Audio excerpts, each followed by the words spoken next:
Hello YouTubers today, and we are looking at the fourth album I'm looking at in the Frank Zappa discography, and this is Lumpy Gravy.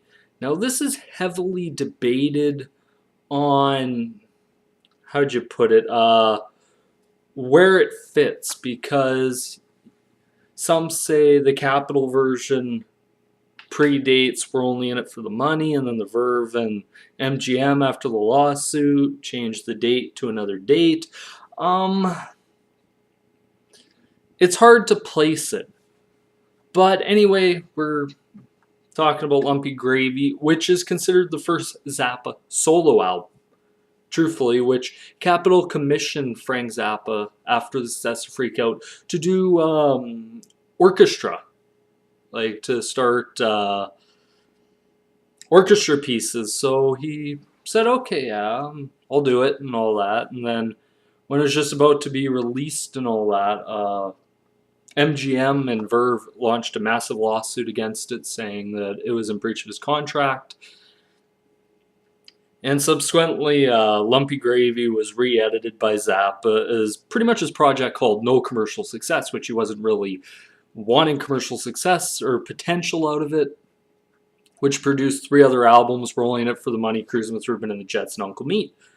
And it was released May 13th, 1968, and this is where the album becomes really hard to necessarily grade, because there is truthfully only 2 songs on the entire album. There's 2 long musical pieces, and that's it, and it's really hard to do that because these so much commingling all together.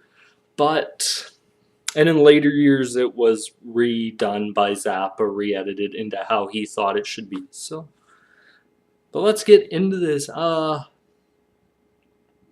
It's like I said, and this comes around the time, and I think this is maybe more so where the experimental side of Frank Zappa really took over. Like, to see, okay, we did all this stuff with orchestra, well, let's strip it down, let's figure out what we can do. And it became an album mostly consisting of orchestra mixed with surf music, mixed with other stuff, and it was good.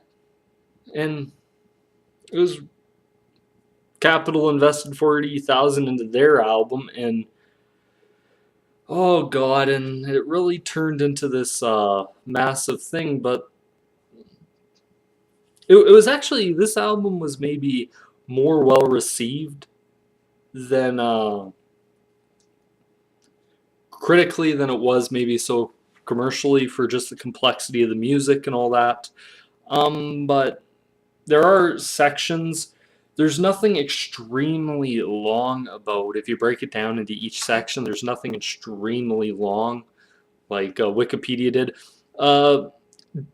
Duodenum is probably the most recognizable part of the song, but it's just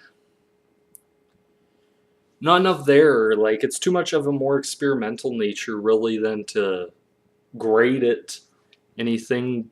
The art was good, it showed Zappa, but it really showed what was going to come out of We're Only In It For The Money and all this other stuff. But is this a must listen to? If you want to look at it in terms of the Zappa discography, just listening to it, yeah, listen to it, go ahead, it's not bad stuff. It really is a lot like We're Only In It For The Money and Cruising with Ruben and the Jets and Uncle Meat, that just experimental nature. But there is also, I wouldn't say it's essential listening to. If I had to grade it, I'd probably give it about a 5 out of 10, because I really don't know how to grade this album. It's a good listen, like the music on it's solid, but it's just felt like it could be better. Like, it was a very short album. It's only like 31 minutes, 32 minutes. It's really short. But anyway, this is my thoughts and opinions on Frank Zappa's Lumpy Gravy. Next album I'll be looking at is Cruising with Ruben and the Jets. Be sure to like, comment, favorite, subscribe. Watch out for my videos. This is me here once again. Peace.